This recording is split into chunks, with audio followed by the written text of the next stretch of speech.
फिरोज़ की कड़ी में हमारे साथ आज फिरोज़ अजीज़ हैं बातचीत करने के लिए। फिरोज़, गुड आफ्टरनून कार्यक्रम में स्वागत है। फिरोज़, हम ऑलमोस्ट कल ऑल टाइम हाई को रिक्लेम करने की कगार पे थे, बट थोड़ी सी टर्बुलेंस थी, हम बैकफुट पे आए। बट जब मैं आपसे बात कर रहा हूँ फिरोज़, एक बड़ा मुद्दा जो स्ट्राइक कर रहा है मार्केट्स को, वो है रूपी की सडन फॉल। आई होप आप इसको लेकर अपडेटेड होंगे।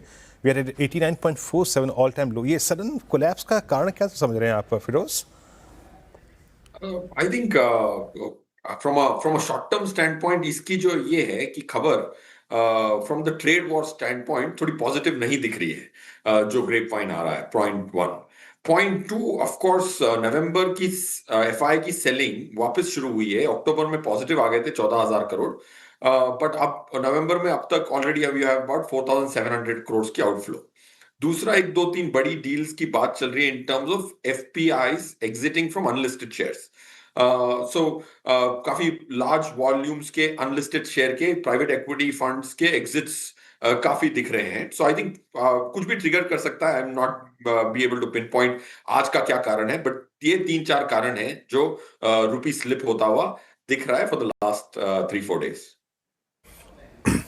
ओके फिरोज़, मैं आपके पास आता हूँ। इस बीच लता मैम जुड़ चुके हैं हमारे साथ। मैम, ये सडन कोलैप्स और अमूमन आरबीआई इंटरवेंशन करता है टू एड्रेस इंट्राडे वोलेटिलिटी, वो भी विजिबल नहीं है। ये सडन कोलैप्स का कारण क्या समझती हैं आप मैम? ये कारण वही है जो आप बता रहे हैं। आरबीआई का नॉर्मल बिहेवियर था, वो 8870 और 8880 के बीच डॉलर सप्लाई करते थे, इसलिए वो लेवल प्रोटेक्टेड या सीक्रेट समझा जाता था। और हाल ही में ये यूएस ट्रेड डील के एक्सपेक्टेशन में कई लोगों ने डॉलर बेचा था, मतलब डॉलर रुपी के खिलाफ, जिसको हम कहते हैं शॉर्ट डॉलर रुपी गए थे ऑन द असम्पशन कि अभी ट्रेड डील हो जाएगा। और रुपी एट 8880 बहुत ही चीप है, सारे बैड न्यूज़ उसमें प्राइस्ड इन है। अगर डील आ गया तो रुपी का काफ़ी अप्रिसिएशन होना जायज़ था, एक्सपेक्टेड था, इसीलिए बहुत लोगों ने डॉलर को शॉर्ट किया था। लेकिन हमेशा लोग जब शॉर्ट करते हैं एक स्टॉप लॉस तो रखते ही हैं। वो शायद स्टॉप लॉस 89 था, जो ही वो क्रॉस हो गया स्टॉप्स ट्रिगर हो गए और सब लोगों को आके खरीदना पड़ा। What ever they had sold short dollars, उनको आके खरीदना पड़ा। तो बहुत जल्द से 8950 की ओर चला गया। अब डीलर्स में बता रहे हैं कि डॉलर सप्लाई आ रहा है पब्लिक सेक्टर बैंक्स के जरिए, तो हो सकता है कि 8950 पे जो सप्लाई आ रहा है वो आरबीआई का है। अभी ये सब अनुमान है, गेस है। हो सकता है कि कोई डीलर भी समझता हो कि 8950 पे rupee is over cheap, extremely cheap, कोई भी मेजर से वो चीप है, इसीलिए मार्केट खुद भी पोजीशन देता होगा। लेकिन डीलर्स का मानना है कि आरबीआई ने छोड़ दिया था डील और वापस अभी 8950 पे उन्होंने डॉलर सप्लाई शुरू कर दिया है। आज तो टेक्निकल रीजन ही लग रहा है, कोई फंडामेंटल रीजन नहीं है। ओके, अभी के साहब जुड़े थे तभी वो भी कह रहे थे कि स्टॉप लॉसेस बहुत ट्रिगर हुए हैं। ये लाइकली मैम, ये after the breach of I think 89 and 8930 नई ट्रेजेक्ट्री रुपए के लिए खुलती क्या है? अगर आरबीआई बहुत ज़्यादा इंटरवेंशन नहीं करता है तो खुलती क्या है नई ट्रेजेक्ट्री? ये एक ब्लू स्काइज है। अभी हम डीलर से जब बात करते हैं तो उनका मानना है, एटलीस्ट फॉरेन डीलर्स जो सिंगापुर से डील करते हैं, कि ऑलरेडी वो लोग डॉलर को शॉर्ट करने को और रुपी लॉन्ग जाने के लिए तैयार हैं। They don't, I mean at 8940 कोई आके रुपी को शॉर्ट नहीं करेगा, क्योंकि उनका मानना है कि ऑलरेडी काफ़ी चीप करेंसी है, bad news already priced in है। We normally measure rupee as REER and NEER, real effective exchange rate and nominal effective exchange rate. ये दोनों इंडेक्सेस के मुताबिक rupee is over short, it is depreciated enough, इसीलिए उसे खरीदना ही चाहिए। I don't think eight 8940 कोई आके शॉर्ट करेगा रुपी को। शायद लॉन्ग जाने के लिए जरा हिम्मत नहीं होगा, क्योंकि पता नहीं अब कितने शॉर्ट डॉलर पोजीशंस है जिसको लोगों को आके कवर करना है। और इंपोर्टर्स भी अभी 89 के ऊपर अनहेज्ड हैं, उन्हें भी आके खरीदना पड़ेगा।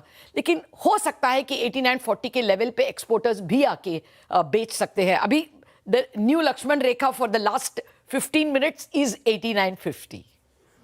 Okay, 8950 new Lakshman rekha for rupee as of now. Thanks ma'am, बहुत बहुत शुक्रिया आपका इस पूरे अपडेट के लिए। और आई थिंक अभी तो बाजार को बहुत क्लू नहीं है जैसे कि मैम कहते हैं, बट लाइकली मैम क्या ये ट्रेड डील का ना डिले, मतलब कोई क्रैक ना होना इस मुद्दे पे, कोई अपडेट ना आना, ये डिलेड, ये क्या फॉरेक्स मार्केट को थोड़ा वीक करेगा क्या रूपी को अगले कुछ सेशन के लिए? अभी पता नहीं कब तक मार्केट का पेशेंस ढल सकता है। बहुत उम्मीद है कि नवंबर में आएगा। ये 2 महीने पहले बहुत लोग नवंबर 30 को एक डेडलाइन जैसे समझ रहे थे, और फिर अब ईयर एंड को मानते हैं कि ईयर एंड के पहले आना ही चाहिए। कल ही हमें खबर मिला कि रशियन ऑयल के सप्लाईज पूरा ही अभी स्टॉप कर देंगे। रिलायंस से भी ये प्रेस रिलीज आया था। तो लोगों का मानना था कि दैट देयरफॉर 89-80, आज एक्चुअली मॉर्निंग में रुपी स्ट्रांग ओपन किया था, हालांकि इक्विटी इंडेक्सेस सब रेड में थे। The rupee was in the green, 8960 तक, 8860 तक गया था। इट वाज 10 पैसे cheaper to buy the dollar. तो लग रहा था कि everyone is expecting the deal, because oil खरीदना भी अभी बंद हो गया है। इसलिए कहना मुश्किल है इन 4 hours if the mood off the market can change so much. ये दावे के साथ कहना कि डील नहीं आएगा तो भी रुपी 8950 के ऊपर नहीं जाएगा, ये कहना बहुत मुश्किल है। People are playing an hour at a time. Jay, बहुत बहुत शुक्रिया मैम इस पूरे डिस्कशन के लिए, पूरी चर्चा के लिए। और रुपी एट डेलो ऑलमोस्ट, लेकिन याद रखिएगा इट्स 8950, ये क्लियर एज है, एक लक्ष्मण रेखा। एज ऑफ नाउ, कुछ देर पहले डेढ़ साहब भी बात कर रहे थे, उन्होंने कहा स्टॉप लॉसेस ट्रिगर हुए तो ये एक वर्टिकल राइज आया उसके बाद, but now new edge is 89.5। Markets at day low, forex market के को देखिए तवज्जो बाजार बहुत देता है, इक्विटी मार्केट चेज करता है, याद रखिएगा। पहले जो संकेत होता है ना उसको, और इस वक्त डिसाइसिवली इक्विटी मार्केट्स उस पर रिएक्ट करते हुए। फिरोज, हमारे इस रैली को पंचर जिसने किया, एक और चीज़ थी, वो यूएस मार्केट का कोलैप्स, एनवीडिया, और जो आई थिंक वो एआई बूम और बबल की बात की जा रही है, क्योंकि हमारी रिकवरी में बहुत हद तक निफ्टी आईटी का कंट्रीब्यूशन भी था। एक सेंस बन रहा था कि we have created a temporary base for Nifty IT as well. आप क्या ये एआई बबल ये हमारी रैली को भी पंचर कर सकता है क्या? आपका इशू टेक क्या है इस इशू पे? जरूर पंचर कर सकता है, लॉन्ग टर्म के लिए नहीं कर सकता है, that's the first point. Short term sentiment बहुत खराब होगा अगर एआई का बबल पंक्चर होगा, पॉइंट 1। पॉइंट 2, लॉन्ग टर्म फायदा होगा क्योंकि ये पूरे एआई के बबल की जो पिकअप है लास्ट 1.25 साल से, उसमें एफआईआई ने ऑलमोस्ट अबाउट, अगर मैं नंबर बराबर बताऊं तो 4.5 लाख करोड़ की इक्विटी इंडिया में बेची है। तो ऐसा नहीं है कि जब बबल हो रहा था तो यहां भी फ्रेंजी थी, यहां उल्टा पैसा बाहर जा रहा था, क्योंकि अपॉर्चुनिटी कॉस्ट यूएस में पैसे रखने का एफआईआई का काफी अच्छा था, क्योंकि नैस्डैक 20% ऊपर है, एसएनपी 13% ऊपर है 1 ईयर में, और निफ्टी है 0 पे करीबन बिकॉज 26,200 तो सितंबर लास्ट ईयर में हो गया था। So point I am trying to make is, क्योंकि ये एआई बबल में पैसा इंडिया को आने के बदली, क्योंकि एआई बबल थी, यूएस की मार्केट इतना अच्छा कर रही थी, फ्लाइट ऑफ कैपिटल हो रहा था। जब वो पंक्चर होगा तो सेंटिमेंट डैम्पन होगा, हफ्ता 10 दिन 15 दिन महीना दिन, but I think long term ये बेनिफिशियल है। That's point 2। Point 3, IT, Indian IT की अगर मैं कोरिलेशन निकालूं ये टेक बबल से, तो आपको नेगेटिव कोरिलेशन मिलेगी, क्योंकि इंडिया ने एआई की बबल में, एआई के रेस में तो कब की पीछे छूट गई, चाइना कर रही है जो कर रही है, इंडिया तो छूटी हुई है पीछे। तो जो भी आईटी की, अगर आप नैस्डैक से निफ्टी आईटी की कोरिलेशन निकालेंगे लास्ट 2 साल में, नेगेटिव कोरिलेशन आएगी। So I personally don't think that ये जो रैली आईटी की वजह से आई है इसीलिए बैक ट्रैक होना जरूरी है, नहीं। अगर एआई का बबल थोड़ा फ्रेंजी कम होगा तो of course sentimental collateral damage short term में जरूर होगा, that will be my opinion. Okay, अच्छा फिरोज, अभी तक कल भी अगर आप देखें, जब Nifty was quite close to its all time high, Nifty bank all time high already create कर चुका है, हर रोज नया हाई क्रिएट कर रहा था। एक डिफरेंशियल था विद इन निफ्टी बैंक, बहुत अच्छा प्राइस परफॉर्मेंस था पीएसयूज का, लेकिन प्राइवेट मेजर्स पीछे थे, ICICI bank, HDFC bank, IndusInd bank, Kotak bank. अभी आप इस डिफरेंशियल को कैसे प्ले कर रहे हैं? क्या it's time to focus on private banks now, जो डिफरेंशियल क्रिएट हो गया between PSUs and private? I think ये अगर बैंकिंग की दो जो भाग हैं, पीएसयू और प्राइवेट, ये ज्यादातर पेयर ट्रेड और मीन रिवर्जन के आधार पे चलते हैं।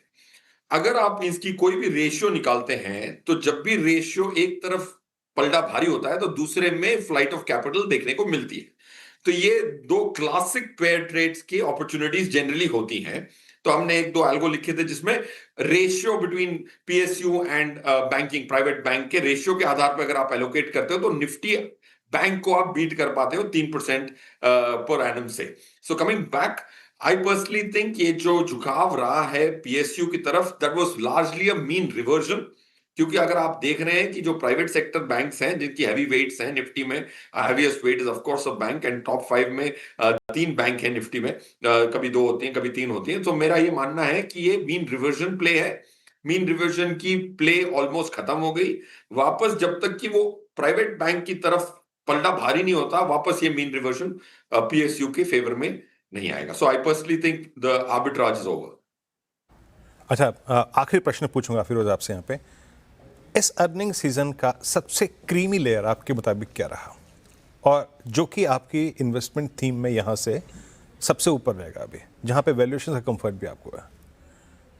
अगर मैं इस क्वेश्चन को 2 भाग में आंसर करूं, one is segment, the other is sector. Segment में देखिए निफ्टी की अगर मैं अर्निंग्स देखूं तो 1.7% की अर्निंग आई है year on year same quarter. कोई बहुत अच्छा नहीं आया। सिक्लिकल्स ने बहुत अच्छे दिए हैं। देयर आर 11 कंपनियां हैं जिन्होंने 20% से, सॉरी 12 कंपनियां हैं जिन्होंने 20% से ज्यादा की ईयर ऑन ईयर ग्रोथ दी है सेम क्वार्टर।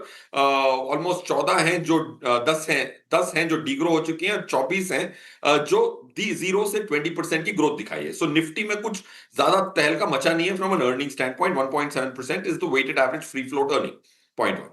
मिड कैप में ऑलमोस्ट अबाउट 22% आई है और स्मॉल कैप में 17% आई है।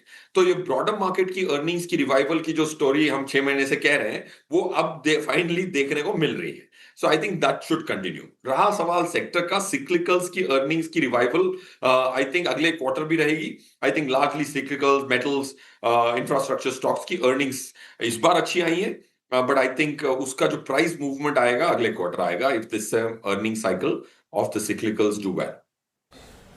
ओके फिरोज, बहुत बहुत शुक्रिया आप इस कार्यक्रम में शामिल हुए आज।